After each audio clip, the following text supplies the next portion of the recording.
ఓం శాంతి 25/3/1986 అవ్యక్త బాప్దాద యొక్క మధుర మహావాక్యాలు.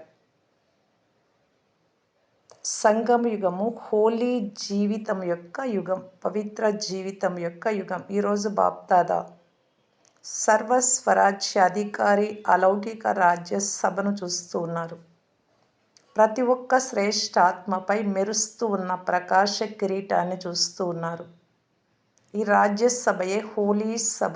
పరమ పావన పూజ్యాత్మలైన ప్రతి ఒక్కరూ కేవలం ఈ ఒక్క జన్మ కొరకే పావనంగా అనగా హోలీగా అవ్వలేదు, కానీ పావనంగా అనగా హోలీగా అయ్యే రేఖ, అనేక జన్మల పొడవైన రేఖ.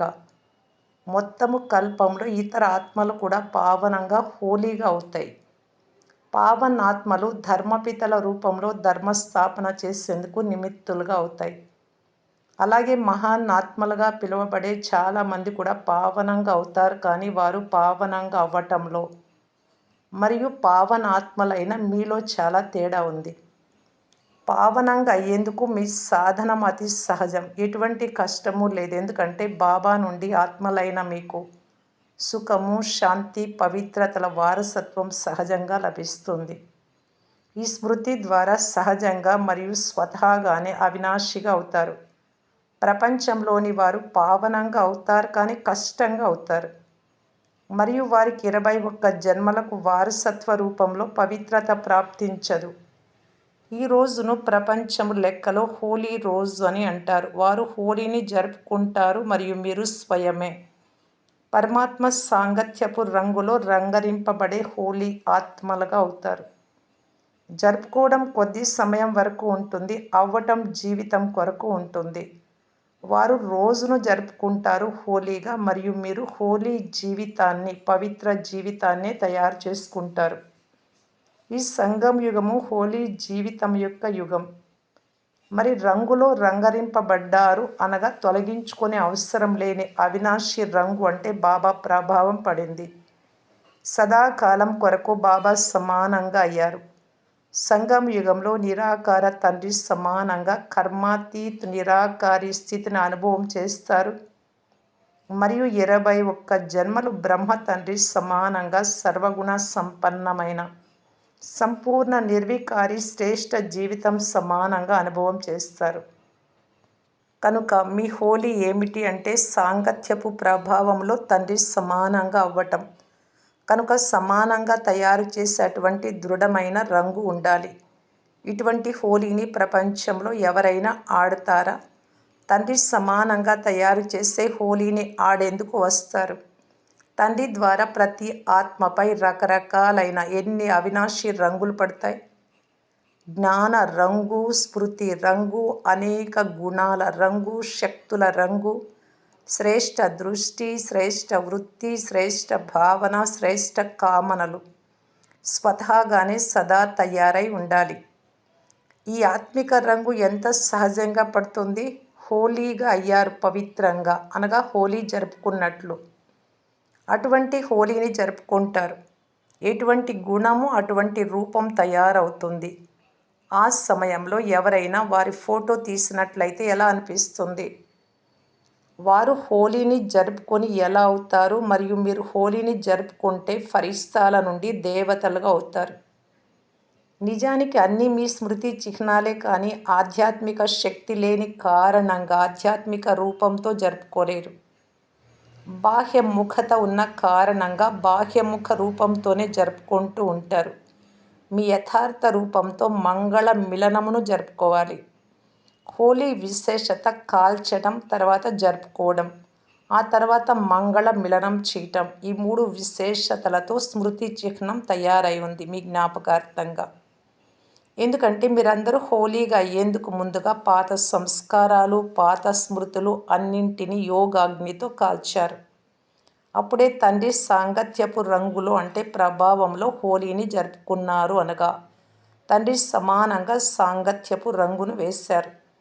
ఎప్పుడైతే తండ్రి సాంగత్యపు రంగు పడుతుందో అప్పుడు ప్రతి ఆత్మ పట్ల విశ్వంలోని సర్వాత్మలు పరమాత్మ పరివారంగా అవుతారు. పరమాత్మ పరివారమైన కారణంగా ప్రతి ఆత్మ పట్ల శుభభావన స్వతహాగానే న్యాచురల్ సంస్కారంగా తయారవుతుంది కనుక సదా పరస్పరంలో మంగళ మిలనమును జరుపుకుంటూ ఉంటారు. శత్రువైనా కానీ, అసుర సంస్కారాలు కలవారైనా కానీ వారిపై కూడా యాత్మిక మంగళ మిలనం కలయిక ద్వారా పరమాత్మ రంగు అనే చుక్కలను, పరమాత్మ ప్రభావం అనే దానిని తప్పకుండా చల్లుతారు. ఎవరైనా మీ వద్దకు వస్తే ఏం చేస్తారు? అందరినీ ఆలింగనం చేసుకోవడం అంటే అర్థం అందరినీ శ్రేష్ఠాత్మగా భావించి ఆలింగనం చేసుకోవడము అంటే. వీరు బాబా పిల్లలు. ఈ ప్రేమ మిలనము, శుభభావన మిలనము ఆత్మలకు కూడా పాత విషయాలను మరిపింపచేస్తుంది. వారు కూడా ఉత్సాహంలోకి వస్తారు కనుకనే ఉత్సవం రూపంలో స్మృతి చిహ్నాన్ని తయారు చేశారు.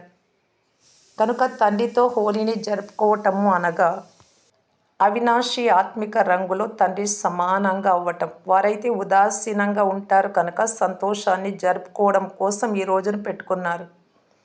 మీరైతే ఎల్లప్పుడూ సంతోషంలో ఆడుతూ పాడుతూ ఆనందంగా ఉంటారు. ఏమైంది, ఎందుకయింది, ఎలా అయింది అనే ఈ తికమకలో ఎవరైతే ఎక్కువగా ఉంటారో వారు ఆనందంగా ఉండలేరు.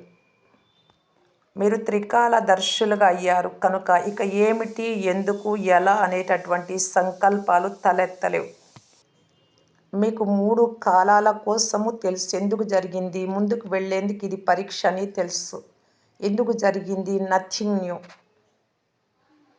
అనగా ఇది క్రొత్తేమీ కాదు కనుక ఏమైంది అన్న ప్రశ్నే ఉండదు. ఎలా అయింది, మాయ ఇంకా దృఢంగా తయారు చేయటానికి వచ్చింది మరియు వెళ్ళిపోయింది కనుక త్రికాలదర్శి స్థితి కలవారు ఇందులో తికమక పడరు.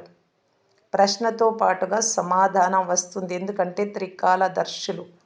పేరేమో త్రికాలదర్శి, కానీ ఎందుకయింది, ఎలా అయింది అని వర్తమానాన్ని కూడా తెలుసుకోలేనట్లయితే వారిని త్రికాలదర్శి అని ఎలా అంటారు? అనేక సార్లు విజయులుగా అయ్యారు మరియు విజయులుగా అవుతారు కూడా.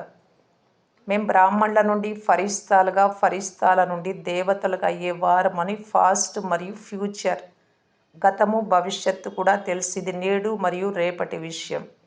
ప్రశ్నలు సమాప్తమై ఫుల్ స్టాప్ వచ్చేస్తుంది. హోలీ అన్న దాని అర్థమే హోలీ అనగా గతం, గతః ఇలా బిందువును పెట్టడం వచ్చు కదా. ఇది కూడా హోలీ అర్థం. కాల్చే హోలీ కూడా వస్తుంది, రంగులో రంగరింపబడే హోలీ కూడా వస్తుంది మరియు బిందువును పెట్టే హోలీ కూడా వచ్చేస్తుంది. మంగళ మిలనంను జరుపుకునే హోలీ కూడా వస్తుంది. 4 రకాల హోలీ వస్తుంది కదా.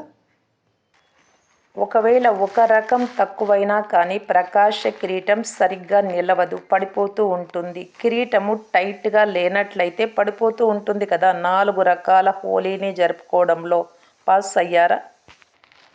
మరి తండ్రి సమానంగా అవ్వాలి అంటే తండ్రి సంపన్నులు మరియు సంపూర్ణులు కూడా. పర్సెంటేజ్ స్థితి కూడా ఇంకెప్పటి వరకు ఎవరి పట్లనైతే స్నేహం ఉంటుందో ఆ స్నేహితుని సమానంగా అవ్వడంలో కష్టం ఉండదు.